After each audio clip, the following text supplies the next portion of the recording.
twongeye kubasuhuza bitewe n'aho muherereye hose. Iri ni Ivuko Ryacu TV. Twongeye gusuhuza cyane abantu batuye mu Rwanda, abatuye muri East Africa, abatuye muri Afurika yose muri rusange, abatuye muri Amerika, abatuye muri Australia, abatuye mu Burayi ndetse n'abatuye muri Aziya. Twongeye kubashima cyane ku mwanya wanyu mufata kugira ngo ntitube turi twenyine, ahubwo mugumane natwe. Uyu munsi wa none twabateguriye cyangwa se turi buze kuganira mu kiganiro abantu n'ubumuntu mu ijwi ryanjye, ubwo turi buze kuba dukoresha ijwi gusa, ariko mu bantu mu kiganiro n'ubusanzwe ubumuntu n'abantu muri video cyangwa se mu ishusho, nabyo mugomba kuzajya mubyitega ko ari ikiganiro kizaba kiba ukurikirane cyangwa urukurikirane uko bwije n'uko bukeye, kugira ngo tumenye abantu, tugarure n'ubumuntu. Ese tumenye abantu, ubumuntu ni iki, biciye mu buzima bwacu bwa buri munsi duhura nabwo hano ku ivuko ryacu cyangwa se ku ivuko ryawe. Rero reka twinjire mu kiganiro nk'ubusanzwe. Ikiganiro gifite point cyangwa se point 7 tugiye kuganiraho kugira ngo umuntu abe afite amahoro. Ikiganiro kiragira ati ni ibiki bishobora gutuma umuntu abaho nta mahoro? Ni iki gishobora gutuma umuntu abaho afite amahoro bidatewe n'ibyo afite, ahubwo se cyangwa adafite? Rero ubana nanjye uhereye kuri iyi ntangiriro kugeza ku mpera za video. Dufite point 7, ntihagire n'imwe iri buze kugucika, kugira ngo video ntabwo iri buze kurenga iminota 8 cyangwa 9. Twagiye ku mwanya wa mbere. Dufite poe igira iti kubeshya no kubaho mu buzima bubiri. Iyo umuntu ahora abeshya, ahora atinya kukuri ko kuzajya ahagaragara, ubwonko bwe bugahora buhangayitse, agahora yibaza ati ese bazamenya?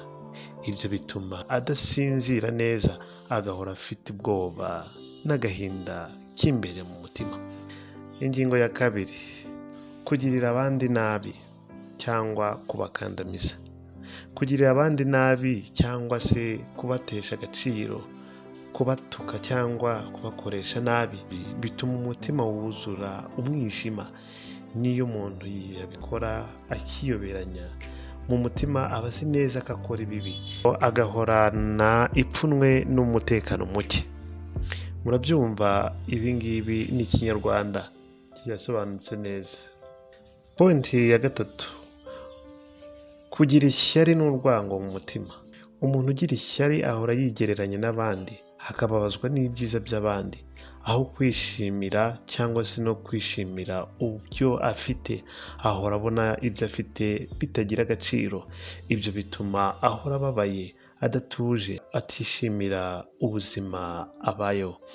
Murabyumva rero, isi ni nta munoza cyangwa se isi ntawo unyurwa, kuko hirya no hino umukire n'umukene abaganya, ariko burya uzarebe neza, abakene bazi kugera igihe cyangwa se n'ubuzima bwabo, babaho mu buzima buruta ubw'abakire kandi byitwa ko bafite byinshi. Ubwo rero umenye neza nawe uhereye none ko kugira amahoro y'umutima bidaturuka ku bukire. Ingingo ya 4, kutababarira no kubika inzika. Kubika inzika ni nko gutwara igikapu cyuzuye uburozi kandi kiremereye. Uhora wibuka ibyakubabaje, bigatuma ugaruka mu gahinda ka kera. Umuntu utababarira ahora aboshywe n'ibyashize. Rero murabyumva uko byifashe. Burya nutababarira umuntu, ntugire ngo nawe ubwawe burya ntabwo witeye ikibazo, ahubwo nawe uba witeye ikibazo gikomeye cyane. Kugira imbabazi birabohora, cyangwa se gutanga imbabazi birabohora. Twagiye ku ngingo ya 5. Ingingo ya 5 igira iti gukora ibibi mu ibanga.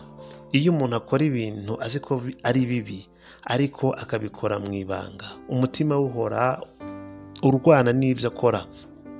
Ibyo bituma umutima udatuza, agahora atinya gufatwa cyangwa gucibwa. Hano iyi ngingo ya 5 witekerejeho neza, iyo umuntu afite ibibazo cyangwa se yakoze ibintu bitandukanye, agira ibibazo nyuma bitandukanye, kandi buri kibazo kiba gifite ibisubizo cyangwa kikabura.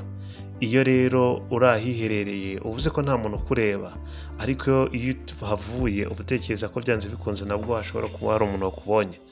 Nyuma y'ibyo rero, nyuma y'ikibi uhorana uvuga ati haba hari umuntu waba arambonye ntabizi, cyangwa se akaba niba utaha bishobora kuzaba. Icyo umuntu aba asabwa ni ukugira ukuri kandi ugaharanira gukora ibyiza bitagucira urubanza, kuko niryo zingiro ry'amahoro mu buzima. Twagiye tudatinze tugeze kuri point cyangwa se ku ngingo ya 6 ari nayo ibanziriza ya nyuma, igira uti kwirengagiza inshingano, kudakora ibyo ugomba gukora. Urugero, ku ishuri, mu muryango, ku kazi n'ibindi bitandukanye, bituma uhora wumva ko hari ikigukurikira. Ibyo bitera stress, ipfunwe n'umutekano muke wo mu mutima. Twagiye ku ngingo ya 7. Ingingo ya 7 igira uti kubeshya umutima wawe. Amahoro aturuka ku kwemera uwo uriwe no gukora ibyiza uko ubishoboye. Umuntu abura amahoro iyo atabana neza n'umutima we. Ibyo akora bitandukanye n'ibyo umutima we uzi ko ari byo kandi ari byiza. Amahoro agenda amucika buhoro buhoro. Amahoro aza iyo ukora ukuri, ukagira umutima mwiza, ukababarira, ukishimira icyo uri cyo ndetse n'uwo uriwe. Mwakoze kubana natwe. Ikiganiro ni ubuntu n'abantu nagahoraho. Ubutaha tuzaba turi kumwe mu bitandukanye. Ubu yari mu buryo bwa audio, ubutaha ni mu buryo bwa video. Kora subscribe kugira ngo ntihagire ikiganiro na kimwe kizakigucika ku ivuko ryawe, ivuko ryacu, ibyiza byacu, ubuzima bwacu.